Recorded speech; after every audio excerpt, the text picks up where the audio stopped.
ኢራን በአሁኑ ሰዓት በኒውክሌር ጣቢያዎች ላይ የዓለም አቀፍ የአቶሚክ ኃይል ተቆጣጣሪ የለም ስትል መናገሯም ሰምተዋል። የኢራን አቶሚክ ኃይል ድርጅት ኃላፊ መሐመድ ኢስላሚ በሰኔው የእስራኤል ጥቃት አንድም የኒውክሌር ባለሙያ ሕይወቱን አላጣም በሚልም ሀሳብም ሰጥተዋል። በተለይም የኒውክሌር ሳይንስ ባለሙያዎችና ተመራማሪዎች አልተገደሉብንም ሲሉም ተናግረዋል። ለምሳሌነትም የአንድ ፕሮፌሰርን በማንሳት ለኢራን የኒውክሌር ፕሮግራም ከ500 በላይ የጥናት ጽሑፎችን መጻፋቸው በማንሳት ኢራን የባለሙያ እጥረት እንደሌለባት ተናግረው በነበረው ጦርነት ባለሙያዎች እንዳልሞተም አስረድተዋል። መሐመድ ኢስላሚ እንደሚሉት በሰኔው የአሜሪካና እስራኤል ጥቃት የኒውክሌር ጣቢያዎቻቸው ላይ እዚህ ግባ የማይባል ጉዳት እንደደረሰባቸውም ተናግረዋል። ኢራን አሁን ላይ ከ50 የሚበልጡ የኒውክሌር ኢንዱስትሪ ማስፋፊያ ቦታዎች ላይ ስራዎችን እየሰራች እንዳለችም አብራርተዋል። በሚደረጉ ማስፋፊያ ስራዎችም ሆኑ በቀደሙት ተቋማት ላይ የዓለም አቀፉ የአቶሚክ ኢነርጂ ምንም አይነት ምርመራ ያደረገ አለመሆኑን አስታውቀዋል። እስራኤል በወቅቱ የኢራን ኒውክሌር ሳይንቲስቶች ኢላማ አድርጋለሁ ማለቱ አይዘነጋም። በሰኔ የ12 ቀናት ጦርነት አሜሪካና እስራኤል በቴሄራን ላይ ከባድ ጥቃትና ውድመት ማድረሳቸውን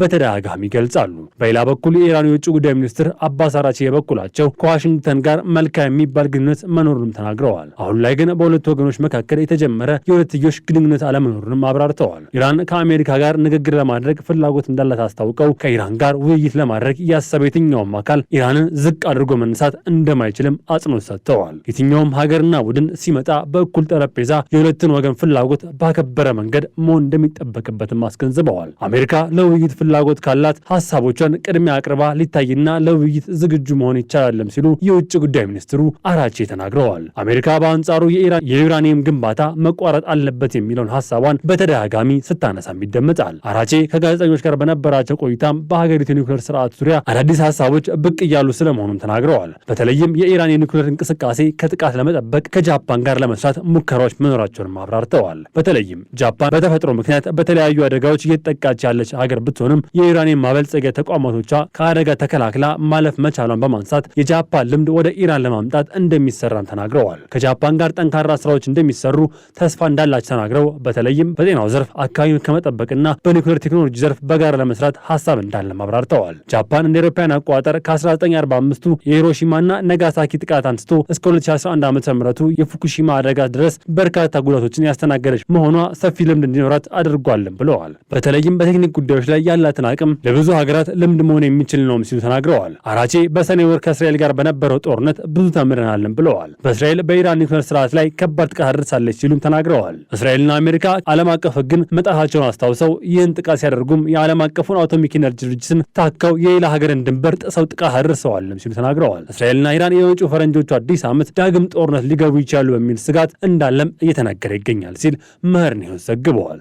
እስራኤል በኢራን በኩል የሚነሳ ስጋት እንዳለባት እየተነገረ ባለበት በዚህ ሰዓት በኢራን እንደሚደገፍ የሚነገርለት ሂዝቦላ አለበት የምትለውን ቦታ ሁሉ ማደባየትና ጥቃት ማድረሷን ቀጥላለች። ትናንት ሰኞ ህዳር 29 ቀን ምሽት አካባቢ ላይ ባደረገችው ጥቃትም በደቡባዊ ሊባኖስ ጥቃቶች ስለመከፈታቸው እየተነገረ ይገኛል። በርካታ አየር ላይ ጥቃቶች እንደተፈጸሙ የሊባኖስ የመንግስት ሚዲያዎች መዘገባቸውን አልጀዚራ ጽፈዋል። በሂዝቦላና በእስራኤል መካከል የተደረሱ ስምምነቶች ቢኖሩም የእስራኤል መከላከያ የተደረሰውን የተኩስ አቁም ስምምነት በመጣስ በርካታ ጥቃቶችን ስለማድረሱም እየተናገረ ይገኛል። የእስራኤል ጦር ባደረሰው በርካታ የአየር ላይ ጥቃቶች አራት የሚሆኑ አካባቢዎች ላይ የአየር ጥቃትም አድርሰዋል። ለአራቱ መንደሮች ጥቃት በርካታ ተኩስ ስለመፈጸማቸውም ተብራርተዋል። በእስራኤል በኩል ስለ ጥቃቱ በአፋጣኝ የሆነ መረጃ ባይሰጥም ከሰዓታት በኋላ የእስራኤል መከላከያ ሚኒስትር በትዊተር ገጹ ባሰራጨው መልእክትም ጥቃቱ ሂዝቦላ ላይ ያነጣጠረ ስለመሆኑም ጽፈዋል።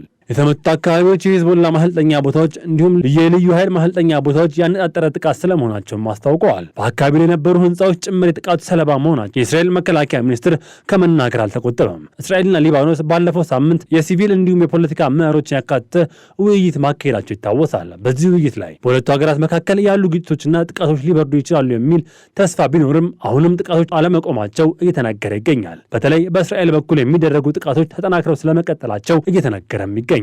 የሊባኖስ ፕሬዝዳንት ጆሴፍ ኦውን ባለፈው አርብ እንዳሉት ከእስራኤል ጋር ድርድር ተጀምሯል። ከዚህ በኋላ ወደ ሊባኖስ የሚተኮስ ሚሳኤልና ሰው አልባ አውሮፕላን አይመጣም ቢሉም በደቡባዊ ሊባኖስ የጦር አውድማ መሆኗ ግን አልቀረም ሲል አልጀዚራ ዘግበዋል።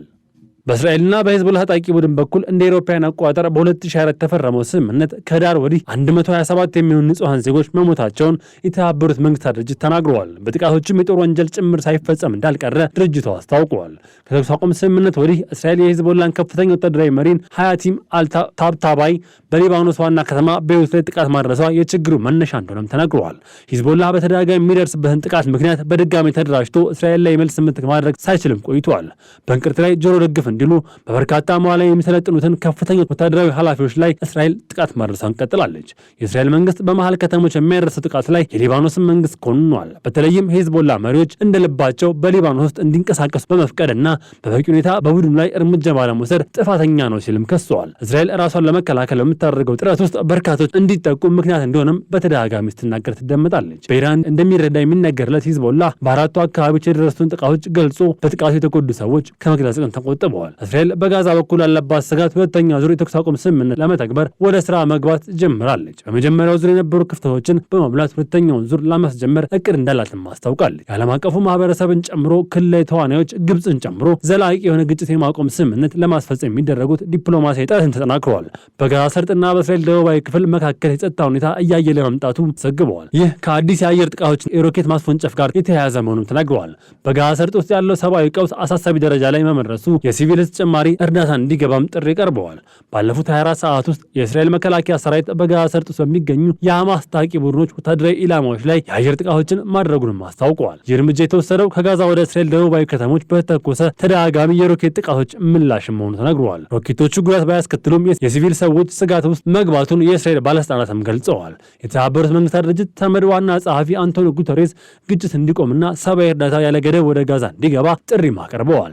በሌላ በኩል ግብፅና ኳታር በእስራኤልና በሐማስ መካከል አዲስ የሰላም ድርድር ለማስጀመር በትኩረት እየሰሩ ሲሆን ይህም የጦር እስረኞችን መለዋወጥና ዘላቂ የሆነ የተኩስ ማቆም ስምምነት ለማስፈጸም ያለመ ነው።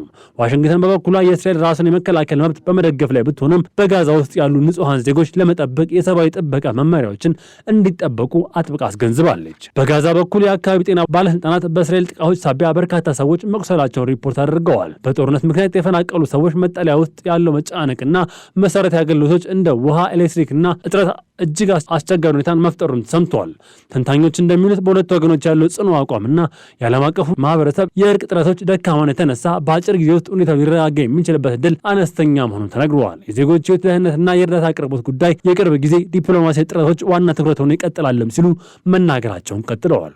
በመካከለኛው ምስራቅ ቀጠና የጦርነት ድምጾች የቀሱት ግጭቶች የበርካቶችን ሕይወት ቀጥፈዋል። በርካታ የአካል ጉዳት እያጋጠማቸው እንዳለ ዓለም አቀፍ መገናኛ ብዙሃን እየዘገቡ ይገኛሉ። አካባቢ ወደ መረጋጋት የሚመጣ ይመስልም አሁንም በእስራኤልና በኢራን መካከል ግጭት ሊነሳ እንደሚችል እየተነገረ ይገኛል። በሌላ በኩል እስራኤል ድንበር ስር ያሉ ታጣቂ ቡድኖች በርካታ መሆን አካባቢው ላይ ያለውን ስጋት እንዳያበቃ ምክንያት መሆኑም ይነገራል።